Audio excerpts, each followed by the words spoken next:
Suelta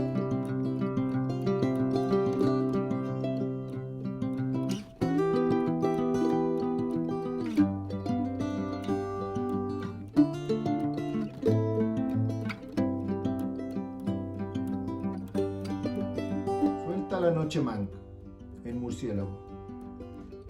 Tráela en sus alas Ran, el milano. Ya en sus corrales las vacas duermen, de los corderos duerme el rebaño. Tras las cerradas puertas se esconden, porque hasta el alba libre vagamos.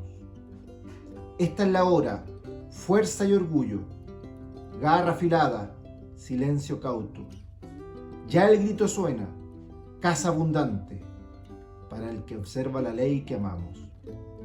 Canción nocturna de la selva, del libro de Rudyard Kipling, The Jungle Book.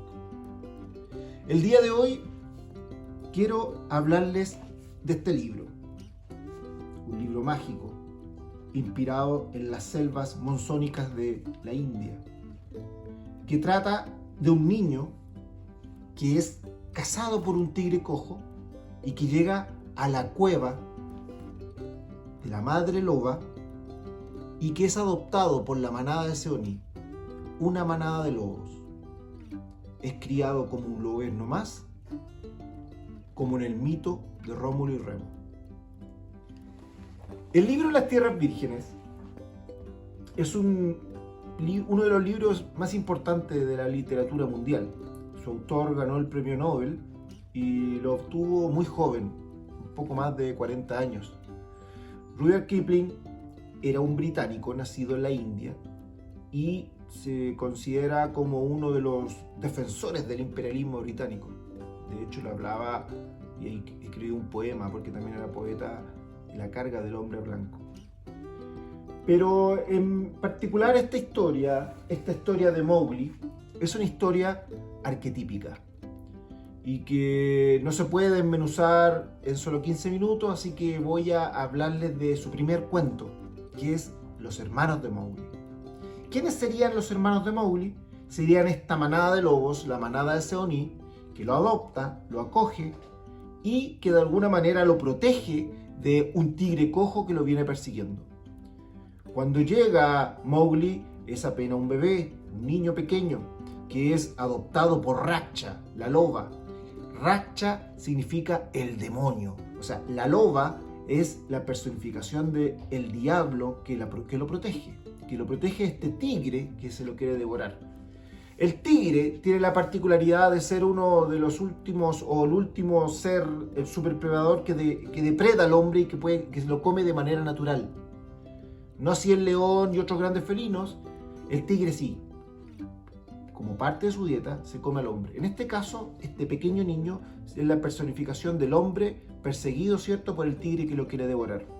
Así Mowgli es adoptado por este pueblo de lobos y uno puede recordar, ¿cierto?, hay algunos mitos que hacen un símil con esto, por ejemplo, el de Rómulo y Remo, los fundadores de Roma, que también son criados por una loba. Entonces este Mowgli, de alguna manera, es un pequeño Rómulo o Remo criado por la loba. Pero lo más interesante de todo esto es que Mowgli es criado en la ley de la selva. Y la ley de la selva obliga a ciertas cosas, ¿cierto?, para cazar, para beber agua, etcétera, etcétera. Y hay un día en particular, que es el día en que el chacal mendiga la luna. El chacal sería la estrella del atardecer, que está cerca de la luna. Ese día el tigre puede salir a cazar al hombre. El asunto, que mientras el líder de la manada, Akela, es joven, es fuerte, es vigoroso, Mowgli se siente protegido y crece. Pasan 10 años. En el primer cuento se narra la historia así. Pasan 10 años rápidamente. Y en estos 10 años, Akela envejece. Una ley dice que cuando el jefe de la manada erra el golpe, o sea, falla durante la cacería, ese lobo, ese jefe, pierde el liderazgo y debe morir. Por eso, desde entonces se le dice el lobo muerto. Como todos ven, que Aquela ya está viejo, Bagheera, la pantera, que habitó con los hombres, le advierte a Mowgli y le dice: Mowgli, si tú no evitas la muerte de Aquela o de alguna manera no obtienes la flor roja que tienen los hombres, el tigre Shere Khan te va a matar y te va a devorar. Por eso Mowgli se anticipa y va a la aldea de los hombres. Él tiene recuerdos embrionarios de cuando era un bebé, del uso del fuego, de haber estado al lado del fuego, etc. Y va por la flor roja, la trae, evita la muerte de Aquela, se enfrenta al tigre y a los lobos jóvenes, porque los lobos jóvenes seguían al tigre, y rompe la coherencia de la manada, y rompe la tradición, y rompe la ley. Ese paradigma, ese arquetipo, es el que a mí me gustaría auscultar en este momento en los siguientes minutos.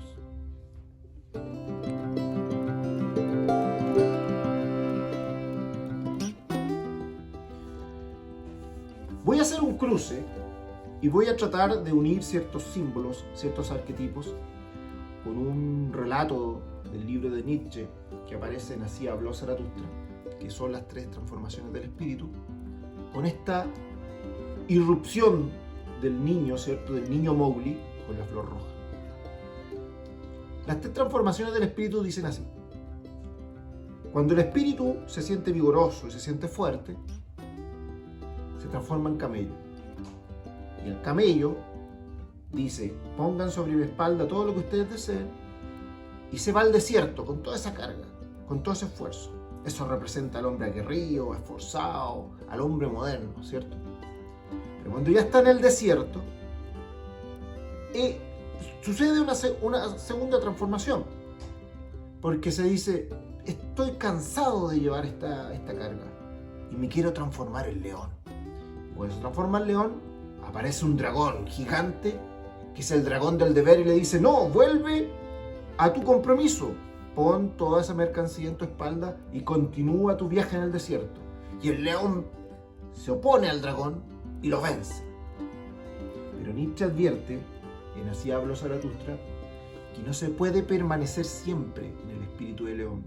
Solamente es necesario ese espíritu de león para vencer al deber, romper la ley y pasar a la siguiente transformación. La siguiente transformación es la de león en niño, donde el niño es inocencia y olvido, un primer movimiento, una rueda que gira por sí misma. Y ese niño, ese es el espíritu creador que va a poder generar una nueva realidad, donde va a poder abrir las posibilidades de un nuevo mundo y de una nueva existencia. Bueno, en la historia de Mowgli aparece, ¿cierto?, esa primera rebelión, que sería, ¿cierto?, esta voz de Bagheera que le dice: ve y busca la flor roja para que rompan la ley, ¿cierto? Porque el espíritu de camello serían estos 10 años donde Mowgli reciba la ley, la aprende, es educado, pero la misma ley dice que cuando Aquela erra el golpe debe morir. Sin embargo, en ese momento de desierto, de abismo, de incertidumbre, el niño tiene que aparecer. ¿Y cuándo aparece? Cuando llega con la flor roja. Y ahí es donde crea un nuevo mundo, una nueva existencia.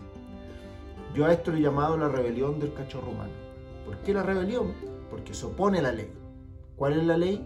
La ley es que el jefe debe morir.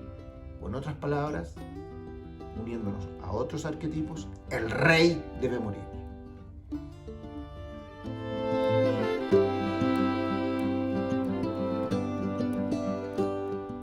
La muerte del rey, la muerte del jefe, en este caso, la muerte de Aquela. ¿Qué significa eso? ¿De dónde viene? ¿Por qué el rey debe morir? En nuestros tiempos modernos tenemos, ¿cierto?, la imagen de un rey decapitado, ¿cierto?, Luis XVI, luego de la Revolución Francesa. Muchos decían, pero ¿cómo? La gente se atreve a hacer eso, a matar al rey. Eso es solamente falta de memoria, quizás. En la mitología profunda, la muerte del rey es un arquetipo. Joseph Campbell, en su libro Máscaras de Dios, dice que el regicidio era una práctica, aún en tiempos históricos, que se hallaba en África, por todo el océano Índico, hasta llegar a la India misma.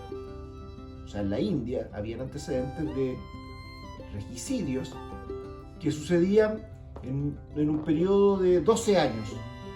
En palabras simples, pasados los 12 años, se mataba al rey, estrangulado, decapitado de manera ritual, y ascendía un nuevo rey. Esto manejado, ¿cierto?, por los siglos de un cierto sacerdocio que tenía conocimientos de astrología, porque estas decisiones se tomaban en función y de acuerdo a lo que decían las estrellas. ¿Se acuerdan del chacal que mendiga la luna? Es un signo astrológico. De la misma manera, las estrellas anunciaban al nuevo rey, como por ejemplo la estrella de Belén anunciando el nacimiento de Jesucristo. Pero esto es más antiguo, porque esta luna y esta estrella hablan de unos ritos mucho más antiguos, y aquí voy a irme a la Europa prehistórica, en culturas que no eran patriarcales, sino matriarcales. ¿Por qué matriarcales? Porque la luna es regular, con sus fases y todo es regular, siempre la misma. Cada 28 días se crece, se llena, mengua y después se regenera. En cambio el sol está sometido a los caprichos de las estaciones. Se aleja en invierno, se acerca en verano. Entonces tenemos más calor o menos calor.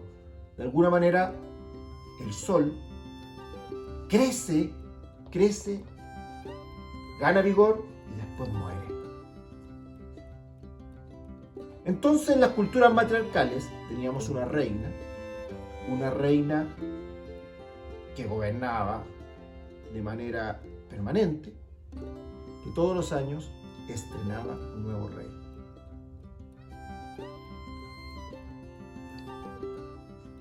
Y cuando llegaba, ¿cierto?, el solsticio de invierno, el rey era sacrificado y era reemplazado por un nuevo rey.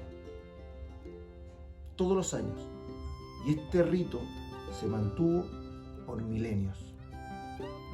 Y de eso quedó algo, ¿cierto?, en las culturas de África, transformado en patriarcado, pero un patriarcado, más que un patriarcado, una teocracia, porque el que gobernaba era, ¿cierto?, la teocracia.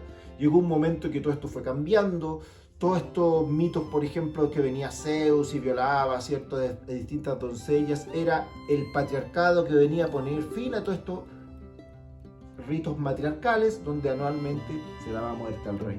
Bueno, algo de esto también quedaba en el libro de las Tierras Vírgenes, ¿cierto? Con el jefe, que una vez que fallaba, tenía que morir. ¿Para qué? Para ser reemplazado por otro rey.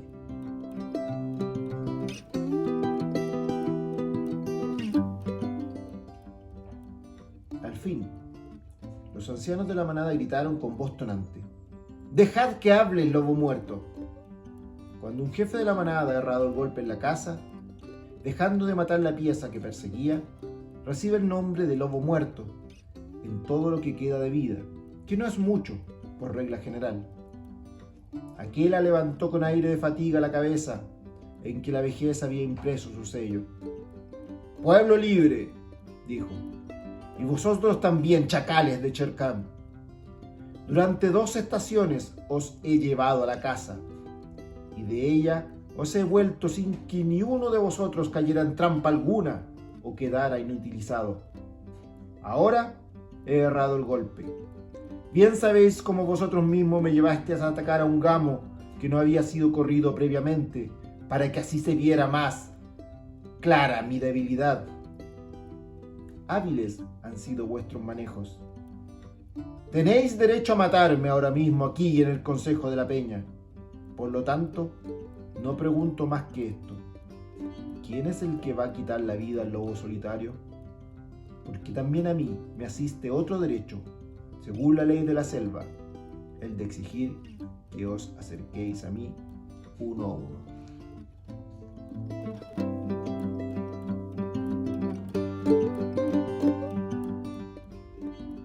Cuando Mowgli va a buscar la flor roja al pueblo de los hombres, se la arrebata a un niño, pero se la arrebata como en una maceta de brasas que Mowgli tiene que alimentar con ramas secas para llegar a la manada con el fuego aún vivo. Este robo del fuego también no solo lo podemos encontrar en otro arquetipo, que es el arquetipo de Prometeo. Prometeo es un titán, no es un dios. Pertenece a la anterior generación de seres primordiales que gobernaban el mundo, entre los cuales se encontraba Cronos, el padre de Zeus, Poseidón, Hera, etc. Pero Prometeo no era un un titán que se devoraba a sus hijos como Cronos, sino era un titán generoso, un titán que, por ejemplo, robó el fuego para los hombres y que también le enseñó las artes, la cultura, etc. También se dice que fue el que creó a los hombres con sus manos y el barro. Y aquel titán robó el fuego y nos los entregó a nosotros, y por esa razón fue castigado. Fue llevado al Cáucaso, donde fue encadenado, y todos los días venía un águila que le devoraba el hígado. Durante la noche el hígado se regeneraba, y de esa manera el tormento se volvía eterno. Finalmente, Prometeo fue liberado por Heracles, pero esa es otra historia. Lo interesante aquí es el fuego. Cómo ese elemento vivificante aparece aquí en la historia y rompe, ¿cierto?, con las cadenas de una ley. Una ley que sirvió a la manada, ¿cierto?, para sobrevivir 12 años bajo el mandato de Aquela y quizá cuántas generaciones hacia atrás, donde varios lobos muertos iban de alguna manera renovando el ciclo y la tradición de los reyes. Mira qué interesante. Son alrededor de 12 años lo que se hablaba en la mitología, ¿cierto?, del regicidio, tanto en África, tanto en la India como en la Grecia antigua. Y aquí Aquela gobierna alrededor de una cantidad de años similar. Como que los números también se van repitiendo, ¿no? Pero con esto Mowgli rompe, ¿cierto?, con esa tradición, con la tradición de la muerte del jefe de la manada, pero la historia continúa. Pero eso es más allá, ¿cierto?, de este primer cuento de los hermanos de Mowgli, donde vamos a ver cómo finalmente Mowgli vuelve a la aldea, cómo vive entre los hombres, cómo se enfrenta finalmente a Shere Khan, el tigre, etc. Pero eso ya es otra historia. Muchas gracias y que estén muy bien.